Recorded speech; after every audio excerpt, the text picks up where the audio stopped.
Assalamualaikum warahmatullahi wabarakatuh. Perkenalkan, nama saya Nadila Nurani dengan NIM 123002121 dari program studi S1 Kebidanan Universitas Nahdlatul Ulama Surabaya.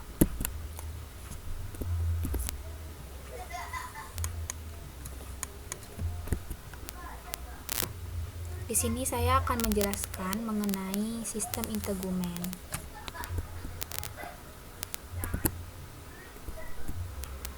Sistem integumen memiliki pengertian yaitu sistem organ yang membedakan, memisahkan, melindungi, dan menginformasikan makhluk terhadap lingkungan sekitarnya. Sistem integumen ini mampu memperbaiki dirinya sendiri apabila terjadi kerusakan yang tidak terlalu parah atau disebut self-repairing, dan mekanisme pertahanan tubuh pertama atau pembatas antara lingkungan luar tubuh dengan dalam tubuh. Sistem integumen ini mencakup kulit, rambut, bulu, sisik, kuku, kelenjar keringat, dan produknya yaitu keringat atau lendir. Fungsi dari sistem integumen sendiri yaitu sebagai perlindungan, pengaturan suhu, ekskresi, metabolisme, dan komunikasi. Sistem integumen yang pertama yaitu kulit. Kulit merupakan lapisan terluar pada tubuh manusia.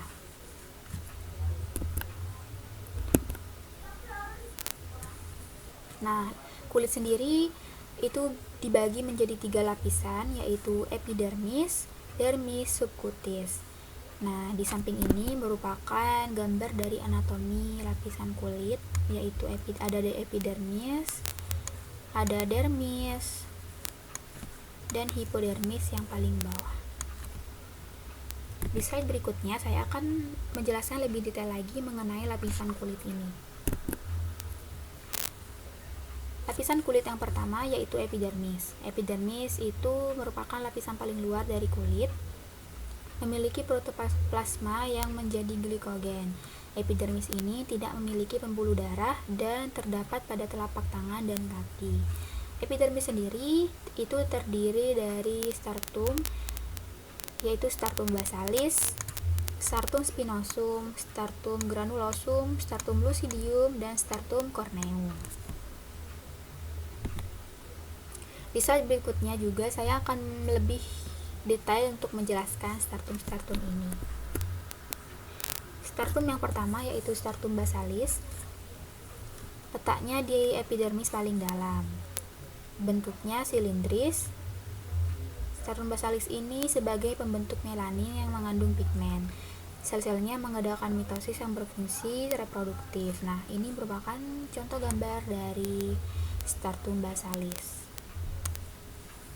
Yang kedua yaitu stratum spinosum. Bentuknya poligonal dan berinti lonjong. Dinding selnya berbatasan dengan sel di sebelahnya. Stratum spinosum ini sitoplasmanya berwarna kebiruan.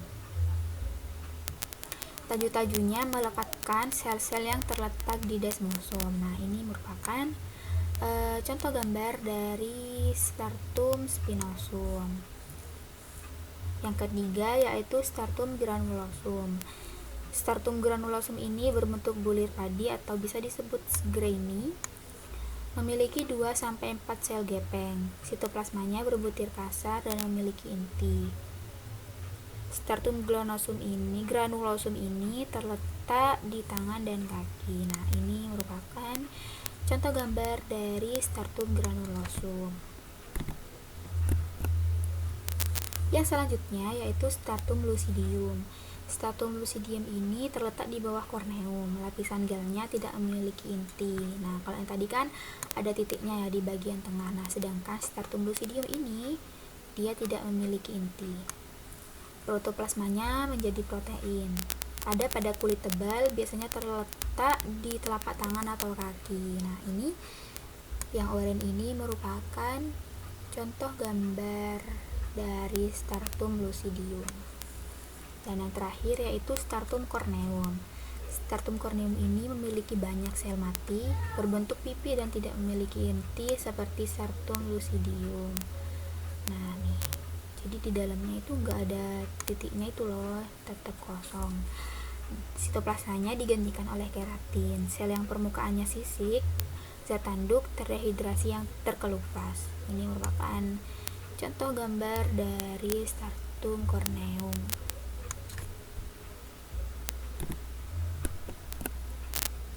Nah, ini merupakan gambar keseluruhan tentang struktur epidermis. Yang paling bawah ini stratum basal, yang di atasnya itu stratum spinosum, yang ketiga atau yang di tengah ini adalah stratum granulosum. Nah, yang tidak memiliki inti ini yang warna oranye itu stratum lucidium, dan yang terakhir bagian atas yaitu stratum corneum. Nah, bisa dilihat kan, ternyata stratum-stratum ini bentuknya tersusun satu sama lain.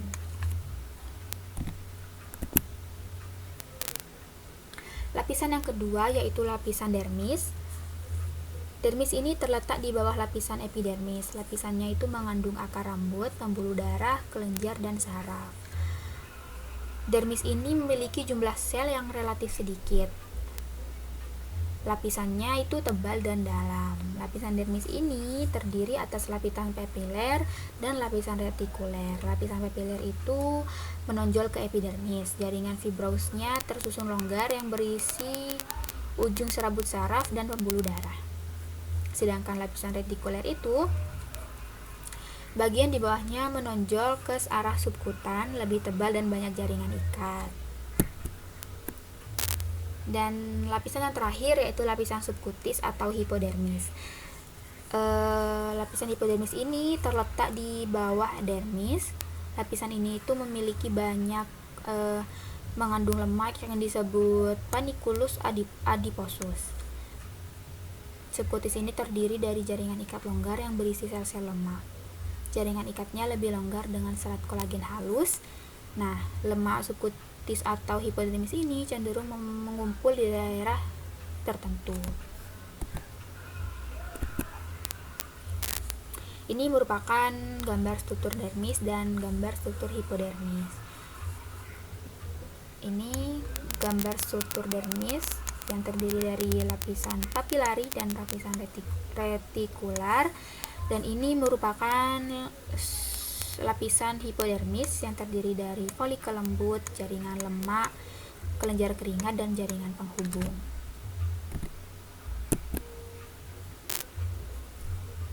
Kulit sendiri memiliki fungsi yaitu sebagai proteksi, absorpsi, ekskresi, persepsi, respirasi, termoregulator, pembentukan vitamin D, dan cadangan makanan. Sistem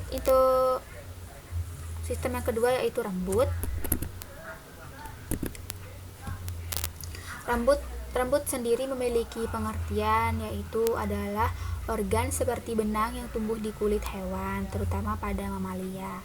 Rambut ini muncul dari epidermis atau kulit luar, walaupun berasal dari folikel rambut yang berada jauh di bawah dermis. Fungsi dari rambut ini yaitu mengatur suhu tubuh atau isolator, dan sebagai organ indera misalnya pada vibrase atau rambut sinus. Bagian rambut ini yaitu folikel rambut, medula rambut, korteks rambut. Rambut ini terdiri dari lanugo, velus, dan terminal. Susunan rambut terdiri atas saf, akar rambut, folikel, papila, lapisan epitel yaitu kelenjar minyak, otot berekor yang membuat rambut bisa berdiri, fungsi saraf, dan saraf. Nah, bagian rambut ini ada folikel rambut yang ternyata memiliki 3 lapisan lagi. Yang pertama lapisan Henle, selapis gepeng yang melekat erat pada sel-sel paling dalam dari sarung akar rambut luar. Yang kedua lapisan Huxley yang terdiri dari 2-3 baris sel gepeng. Yang ketiga kutikula, sarung akar dalam yang terdiri dari sel-sel pipih menyerupai sisik tersusun berbentuk genteng yang mengarah ke bawah. Yang kedua yaitu medula rambut, berada di lapisan tengah. Selnya berbentuk poliglobal yang tersusun jarang satu sama lain. Medula ini lebih terang dibandingkan yang lain. Sitoplasmanya terlihat sedikit pigmen melanin dan tidak terdapat medula. Dan yang terakhir yaitu korteks rambut, yang merupakan bagian terbesar rambut, mengandung lapisan konsentris yang terdiri atas sel panjang teraktinasi. Yang terakhir yaitu melaninnya terjepit di antara dan di dalam sel-sel sehingga dapat mewarnai rambut. Nah, ini merupakan gambar struktur rambut. Ada folikel, akar rambut, kapiler, venula, dan sel-sel lemak. Nah, sedangkan yang ini adalah gambar yang lebih lengkapnya. Pembuluh darah, kelenjar lemak, kulit kepala. Ini tadi yang bagian rambut itu, yang korteks, kutikula, dan medula. Selanjutnya itu mengenai pertumbuhan rambut. Pertumbuhan rambut itu tidak kontinu dan tidak bersiklis, tergantung di mana ia tumbuh. Rambut di kepala itu mempunyai siklus pertumbuhan 2-3 tahun sebelum memasuki masa istirahat selama 3-4 bulan. Sedangkan pada bagian lainnya seperti bulu mata, siklus pertumbuhannya itu jauh lebih singkat, bisa sampai 1-2 bulan, diikuti masa istirahat 3-4 bulan. Selanjutnya adalah kelenjar sebasea, yaitu disebut juga kelenjar rambut, yaitu kelenjar holokrin yang berada pada seluruh kulit yang berambut. Berhubungan dengan folikel rambut, terdapat pada sisi yang sama dengan otot penegak rambut. Sebagian besar kelenjar sebasea ini bermuara ke dalam folikel rambut, kecuali yang terdapat pada puting susu, kelopak mata, glans penis, klitoris, dan labium minus. Sistem integumen yang ketiga yaitu kelenjar keringat. Kelenjar keringat ini memiliki 2 jenis yang dilengkapi dengan sel myoepitel.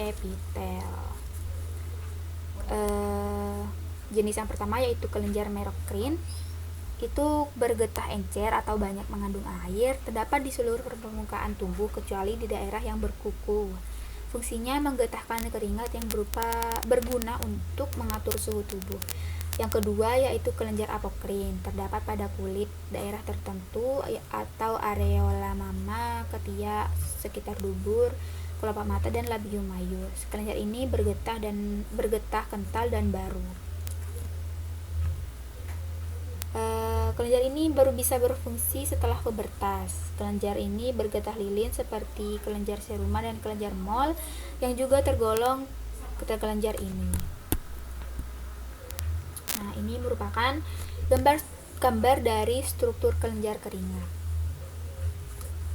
Nih, ada kelenjar apokrin, kelenjar ekrin, kelenjar sebaceous, ke folikel rambut, epidermis, pori-pori. Nah, ini merupakan kelenjar minyak.